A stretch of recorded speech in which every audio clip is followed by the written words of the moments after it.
Saya punya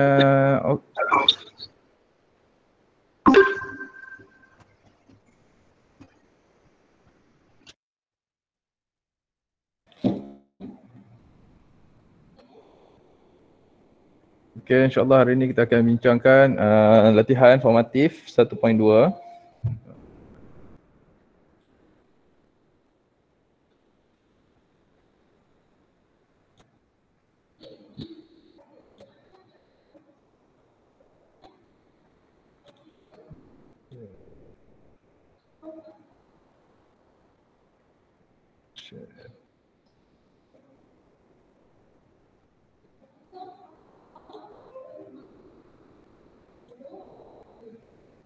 Okay, latihan formatif 1.2 Okay, ini berkaitan dengan penyiasatan saintifik.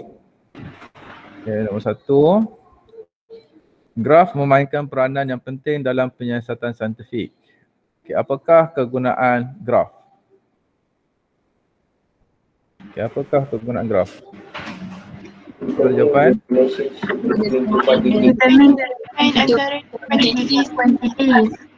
Okay, to determine the relationship between two quantities atau menentukan hubungan antara dua kuantiti lagi. Menentukan kuantiti fizik yang diwakili keseluruhan graf. Okay, determine the physical quantities due to gradient of the graph. Okay, menentukan kuantiti fizik berdasarkan kepada keseluruhan graf.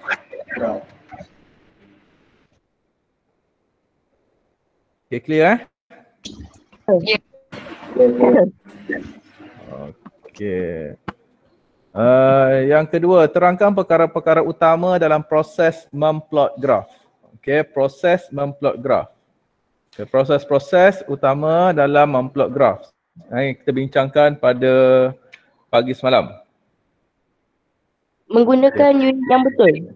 Okay, yang pertama mesti ada kuantiti fizik yang betul pada paksi. Okay, kuantiti fizik yang betul pada paksi yang betul. Okay, yang kedua, menuliskan unit pada kuantiti fizik yang dituliskan. Yang ketiga, skala yang seragam. Okey, membuat skala yang seragam. Menggunakan skala yang seragam. Okay, step seterusnya. Plot semua titik berdasarkan jadual. Okey, plotkan semua titik berdasarkan jadual. Okey, lepas tu?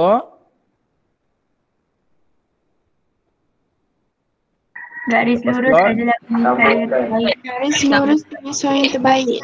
Okey, menulis ataupun membuat satu garis lurus penyesuaian terbaik. Okay, draw the best fit straight line. Okay, draw the best fit straight line. Okay, itu antara perkara-perkara yang penting. Dan yang terakhir, kita pastikan graf yang kita lukis adalah besar. Okey, seterusnya soalan nombor 2, Rajah 1.13 menunjukkan graf yang dihasilkan dalam satu kajian yang menyiasat hubungan antara isi padu. Okey, yang digunakan adalah menyiasat isi padu dengan suhu. Okay, investigate the relationship between volume and temperature. Bagi satu gas berjisim tetap, for gas with a constant mass. Berdasarkan graf yang diberikan dalam Rajah 1.13, jawab soalan-soalan berikut. Okey, soalan minta kita jawab soalan berdasarkan kepada graf. Awak lukis ke graf atau print ni? Graf ni? Lukis. Lukis, oh bagusnya. Kalau nak tampal dalam buku, macam mana lukis? Boleh betul state betul state, letak dalam buku. Okay, soalan yang pertama tanya, apakah yang berlaku kepada V apabila theta bertambah? What happen to V when theta increase? Increase. Okay, increase sahaja. Increase. Dia bukan increase linearly, increase. Cukup jawab dengan increase. Tuan tanya apa yang berlaku kepada V apabila theta bertambah. So bila theta bertambah, theta 100 V dia dapat 14. Suku 200, theta dapat 18 kan. So maksudnya when the temperature increase, volume increase. Okay, tu dia berlaku. Kalau ada soalan tanya, what is the relationship between V and theta? Apakah hubungan antara isi padu dan suhu? Barulah kita jawab increase linearly. Okay, bertambah secara linear. Okay. Kalau soalan tentang hubungan. Okay, hubungan V dengan theta. Okay, yang ini kita akan jawab bertambah ataupun meningkat secara linear. Secara linear. Okay. Ni kena berhati-hati dengan soalan lah. Kena berhati-hati dengan soalan. Okay, soalan tanya apa yang berlaku dekat V je. Kalau soalan tanya hubungan, relationship, barulah kita jawab meningkat secara linear.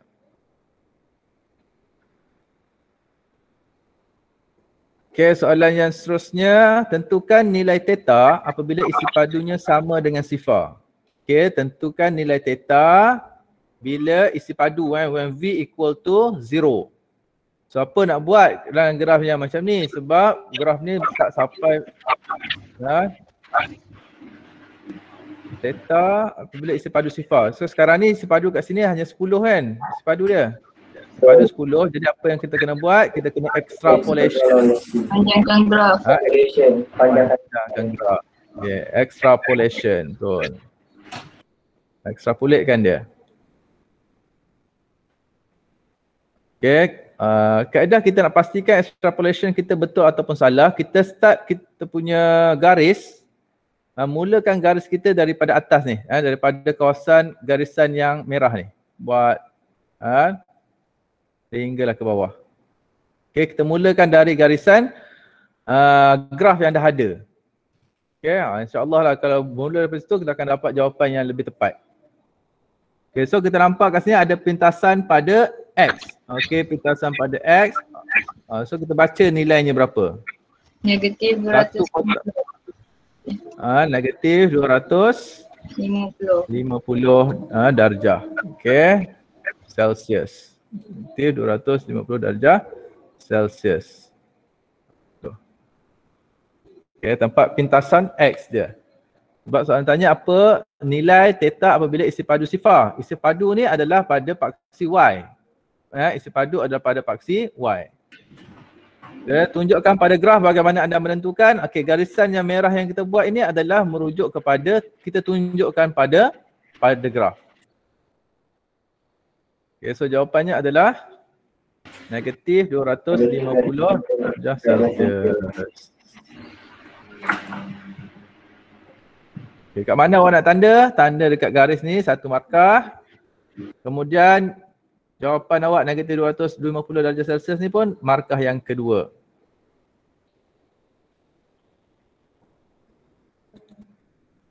Okey, boleh Soalan minta lagi, tentukan nilai V apabila theta 300 darjah Celsius. Oh, theta 300 darjah Celsius pula.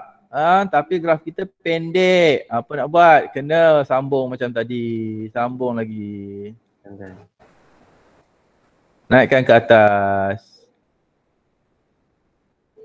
Okay. Naikkan ke atas. Ini graf yang kita buat lah. Okay. Ini kita panggil sebagai interpolasi kan. Interpolasi. Dekat graf 300. Kita buat satu garis naik ke atas sampai dekat garis yang warna merah. Okey, kemudian kita gerakkan garisan kita kepada paksi Y.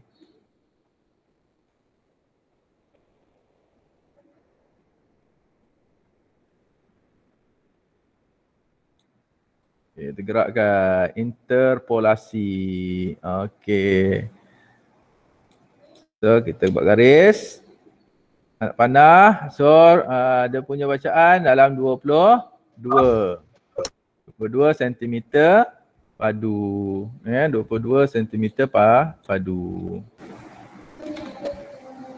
Okay, tengok kat garis dulu lah 22 hampir dengan 22 lah. So tunjukkan pada graf. Okey. Jawapan dia nak semak. Okey, garisan yang kita buat yang saya buat warna purple ni dapat 1 markah. Kemudian tuliskan jawapan. Jawapannya ada 22 cm padu, ini dapat markah yang kedua.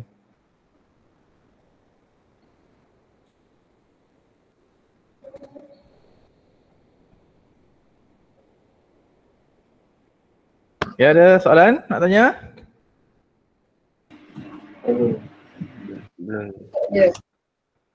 Ada. Okey.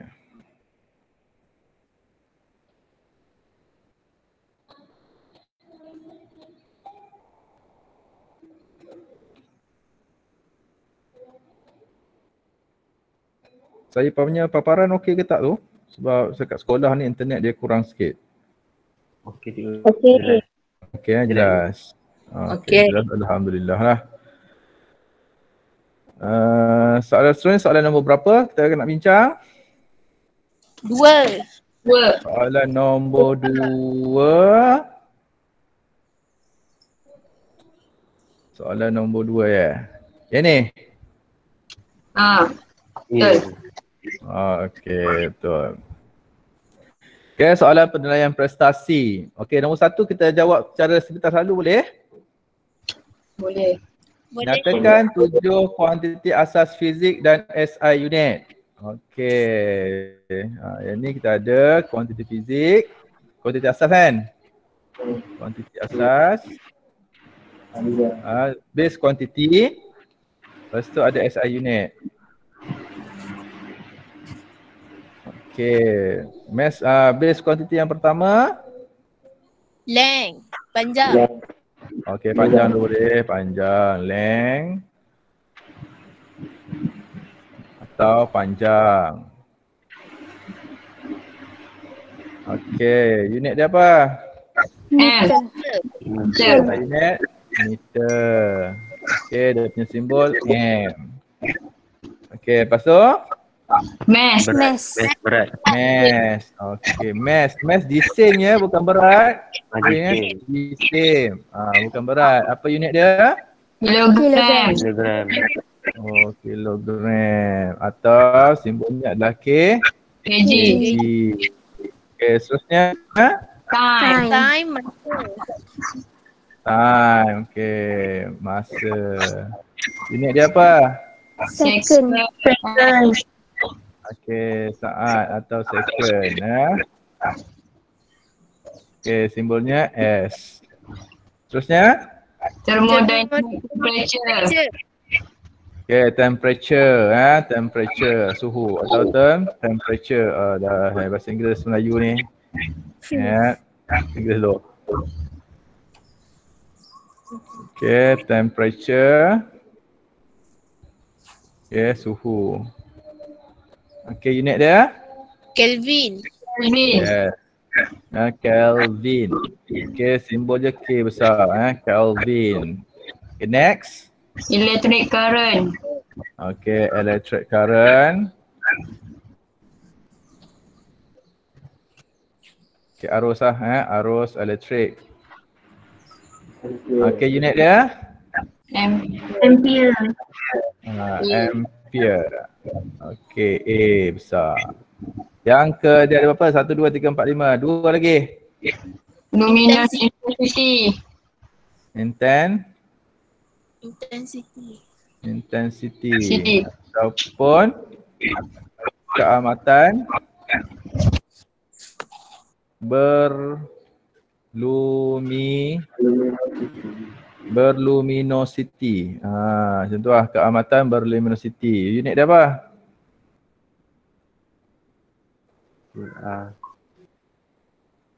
Candela. Unitnya candela. Candle kan? Candela. Yang terakhir?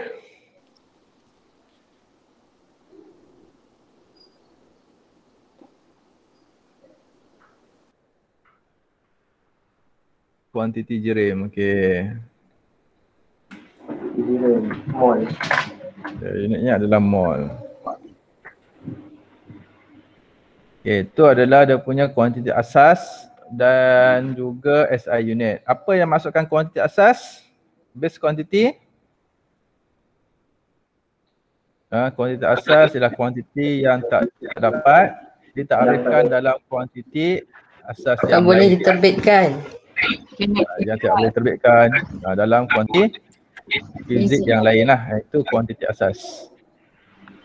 Okey, soalan yang berikutnya. Rajah satu ialah graf yang diperoleh daripada laju sebuah kereta diuji. Graf laju V diplot melawan masa T.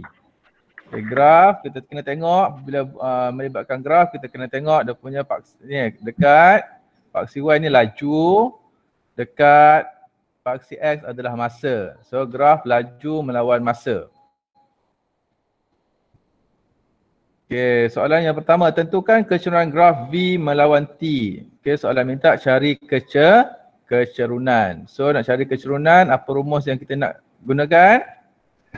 Y minus x2 minus 1.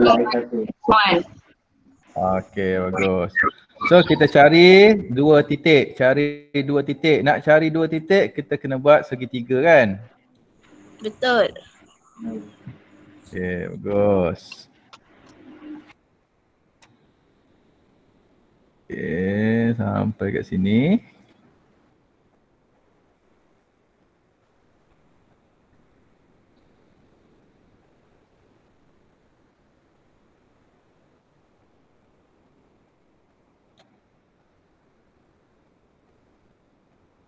Bawah. Okay, segitiga yang kita ambil adalah yang kat sini lah. Okay, so kita tentukan koordinat yang ke atas. Yang koordinat ke atas adalah 25 dan 40. Yang dekat bawah sifar 15. Okay, sekarang kita masukkan dalam rumus yang kita nak gunakan. So sama dengan Y2 adalah 40, tolakkan dengan 15, bahagi dengan 25 tolak dengan sifar. So berapa bacaan yang dapat? 25 per 25. Ha? 25 per 25 25 per 25. Okey, 25 per 25. So akhirnya dapat 1. 1 meter saat. 2. apa unit dia? MS Dia MS negatif 2. S kuasa negatif 2. Macam mana dapat MS kuasa negatif 2? S bawa naik atas. Okey, kat atas ni MS kuasa negatif 1 je. Kat bawah ada S kan? So S ni naik atas akan dapat MS kuasa negatif 2. Okey, bagus. Dah faham dah macam mana nak dapat. Okey, B. Tentukan pitasan graf apabila T sama dengan sifar. Tentukan pitasan graf apabila T sama dengan sifar. Okey, T sama dengan sifar. So, berapa dia punya nilai pintasan kat sini? 15 meter saat kuasa negatif 1. 1. Okey, mesti berserta dengan unit. Macam mana nak tahu unit? Tengok paksi dia ke atas tu apa unit yang digunakan. Okey, yang ketiga, nyatakan hubungan. Okey, soalan tanya apakah hubungan antara laju dan masa. Okey, so hubungan apa jawapan yang boleh kita tulis? V increase linearly with T. Okey, V increase linearly.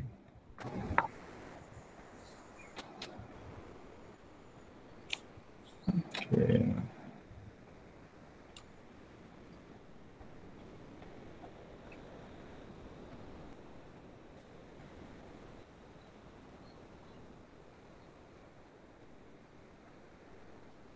Okay. Dah, habis dah? Itu je? Itu je soalan kita buat kan? Okay, kita cuba buat yang lain boleh? Sama-sama. Boleh. Boleh kan? Ada masa sikit lagi. Pukul 12.10 kita stop. Cikgu nak Soal ni. Nak tanya? Okay. kalau macam kan graf tu kalau kita panjangkan kan macam tadi dapat negatif 250. Kalau dia nak Yes. 260 boleh dikira ke? Sebab dia hampir-hampir. Boleh. Sebab garisan ni lah kan. Macam mungkin saya letak tadi tak sama. Ini kalau ikut teori ni sebenarnya dia akan dapat dalam lingkungan 270. Okay. Ikut teori dia akan dapat dalam 273 lah ikut teori. Tapi kalau dapat buat tadi tersentuh 260 dia terima lah. Terima kasih cikgu. Okay, sama. Yang lain? Soalan lain? Okay, tak ada, kita cuba buat soalan nombor 3. Hashim menjalankan satu eksperimen untuk menyiasat hubungan antara jisim pemberat bersolok M dengan tempoh ayunan T. Okey, jisim pemberat diwakili dengan huruf M. Lepas tu tempoh ayunan T. Okey. Highlight ni. Besar sikit highlight.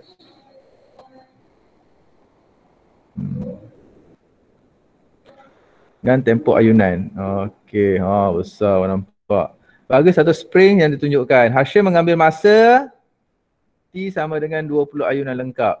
Okey, untuk jisim pemberat berselot yang berbeza. Set data yang dapat ditunjukkan dalam jadual 1. Okey. Okey, kita dapat yang ni, dapat jisim pemberat 20, masa ayunan 26, tempoh. Okey, macam mana kita nak kira tempoh? Okey, tempoh adalah sama dengan masa bahagi dengan bilangan ayunan. Okey, masa sama dengan bahagi dengan tempoh adalah masa bagi bilangan ayunan. Okey, takrifan tempoh. Kita takrifkan tempoh, definition tempoh ialah time for one complete oscillation. Okey, masa bagi satu ayunan lengkap. Okay, time for one complete oscillation.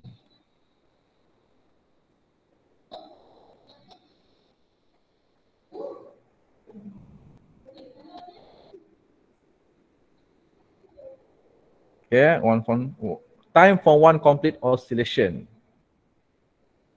Macam tu ejaan dia. Okay, so nak dapat tempoh kat sini 26 bahagi 20.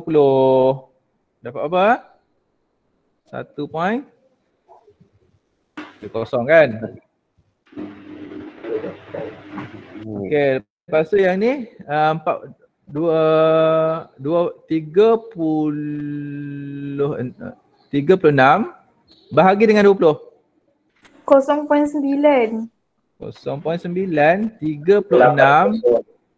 36 bahagi 20. 1.80. Okey, masa kan? Masa dia 36, contoh bilangan ayunan tetap sama, bilangan dia 20. 1.80. 44.4 bahagi 20. 2.22. 2.22. Okey, sebab apa? Saya cakap tadi tempoh ialah masa yang diambil bahagi dengan bilangan ayunan. Okey, kemudian yang ni 2.55. Okey, betul lah apa yang saya tulis. Okey, 57.2 2.86. Okey. Kemudian yang kat bawah ni tempoh kuasa 2, T kuasa 2. Nilai yang kita dapat yang kat atas ni 1.3 dikuasakan 2. 1.9. Okey. 3.24. Okey. 4.99. 99 ke 93? 93. Okey, 93. Okey. Next. 6.5. 6.50 kena letak juga 0 ni. Sebab apa? Okey, bagi yang jawapan akhir tu nanti saya terangkan. 2.86 kuasa 2. 8.18. 8.18. Okey. Dalam kita menulis data dalam eksperimen, okey, tempat perpuluhan ni, decimal places should be consistent. Dia punya tempat perpuluhan mesti konsisten lah, mesti sama. Okay, contoh kat sini kita dapat 1.3 kan. Kita pergi yang ketiga ni dapat 2.22. Ada dua tempat perpuluhan. Maka yang 1.3 ni kita kena tambah satu lagi decimal places dengan 0 lah. Supaya tempat perpuluhan bagi setiap baris ni dia sama. Dua tempat perpuluhan, dua tempat perpuluhan, dua tempat perpuluhan. Semua dua tempat perpuluhan. Begitu juga yang bawah. Ya, kalau yang pertama ni dua tempat perpuluhan, maka yang lain pun kena dua tempat perpuluhan. Jadi sebab tu yang keempat ni 6.5 ni kita letak 6.50 untuk pastikan dia punya decimal places consistent. Okey, lengkapkan jadual dah lengkap. Nyatakan unit-unit yang sesuai untuk kedua-dua kuantiti fizik. Okey, apa kuantiti fizik unit untuk tempoh? SI unit untuk tempoh. Second. Okay, second. Sebab apa second? Sebab tempo is the time. Okay, tempo adalah merujuk kepada masa kan. Tempo adalah merujuk kepada masa. So tempo adalah second. Okay, kalau T kuasa 2 akan dapat apa? Second square. Yes, second squared. Sebab dia dikuasakan sekali lagi, dia darab sekali lagi. Second darab second dapat second kuasa 2 kan. Second times second. So equal to second power of 2. Dia lain kalau second tambah second dapat apa? 2 second. 2 second. 2 second, right. Okay, soalan minta plotkan graf T kuasa 2 lawan M dengan memilih skala-skala yang sesuai. Lukiskan garis penyesuaian terbaik pada graf tersebut. Okay, yang ni awak buat. Okay, awak buat. Nanti awak buatlah dalam kita graf. Okay, sebab yang ni dia akan dapat sebenarnya sama dengan awak punya eksperimen tu. Data eksperimen. Okay, ni boleh buat. Okay, nak jawab yang lain, kena ada graf dulu. Okay, saya cuma bagikan cara-cara untuk menulis data untuk soalan nombor 3 ni. Okay, kita pergi soalan nombor 4. Soalan yang agak senang sikit. Agak senang. Okay, Cikgu Ahmad mengukur masa yang dicatat oleh 5 muridnya dalam latihan lumba lari 400 meter di padang sekolah. Jadual 2 menunjukkan masa yang dicatatkan. Okey, ada masa, ada laju. Berapa dia punya jarak dia? Jaraknya adalah 400 meter. Ini jarak. Lengkapkan jadual dengan menghitung laju 5 murid tersebut. Okey, laju. Macam mana laju diperoleh? Laju adalah sama dengan Bagi masa. Jarak bahagi masa. Jarak bahagi masa. Okey, semua kat sini jarak dia semua sama kan? 400 meter. Samalah macam awak berlari 1 peringkat padang. Okey, yang Johan mesti masanya lebih cepat daripada yang kalah. Okey, kalau tengok kat sini siapa yang menang? A, B, C, D, E. Murid A ke murid B, murid C menang? C. Okey, kenapa murid C yang menang? Masa je singkat. Masa yang singkat, the shortest time. Okey, dah kira dah berapa nilai kat sini? 400 bahagi dengan 5.8 769. Berapa? 6.81. 6.81. 80. Yes, 6.80 kan? Bunda akan betul-betul 6.80. Okay, yang B?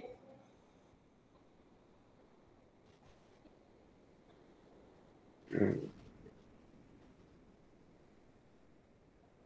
66.01. Berapa? Tak. 6.66 kan? 6.66. Okay, dapat tak 6.66? Dapat. Dapat. Okay, gunakan rumus ni, Okay, speed equal to distance divided by time taken. Okay, yang C dapat apa? 6.93. Okay, 6. Yang D?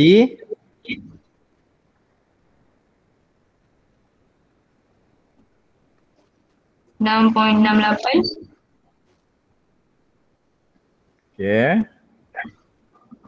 The last? 6.9. 90. Okay, 6.90. Okay. Jadual dia. Saya macam mana dapat ni? Gunakan rumus yang kat sebelah ni Cadangkan alat yang mungkin digunakan oleh Cikgu Ahmad untuk mengukur masa dalam situasi ini. Dia guna apa? Jam randik. Okey, jam randik. Jam randik ada dua. Satu analog, satu digital. Mana yang diguna? Digital. Jam randik digital. Okey, digital stopwatch. Digital stopwatch.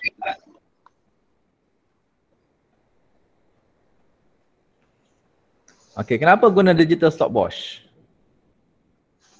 Lebih tepat. Lebih tepat dan senang nak tu. Okay, because digital stopwatch is more accurate. More accurate. Dan satu lagi, kalau digital stopwatch dia boleh bagi dua tempat perpuluhan. Kalau analog stopwatch hanya satu tempat perpuluhan je. Jadi kalau lebih banyak tempat perpuluhan, maksudnya alat tu lebih accurate. Bacaan yang akan diberikan. Berdasarkan jadual 2, murid mana yang berlari paling pantas? C. Okey, C.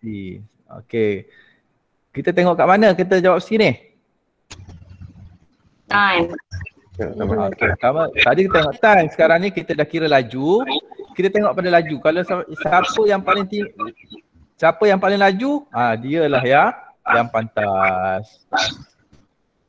Kan, 6.93 meter per saat dia lari. Okay, nyatakan satu langkah penambahbaikan untuk meningkatkan kejituan data catatan dalam catatan masa dalam jadual 2. Macam mana kita nak tambahkan kejituan ni? Satu langkah.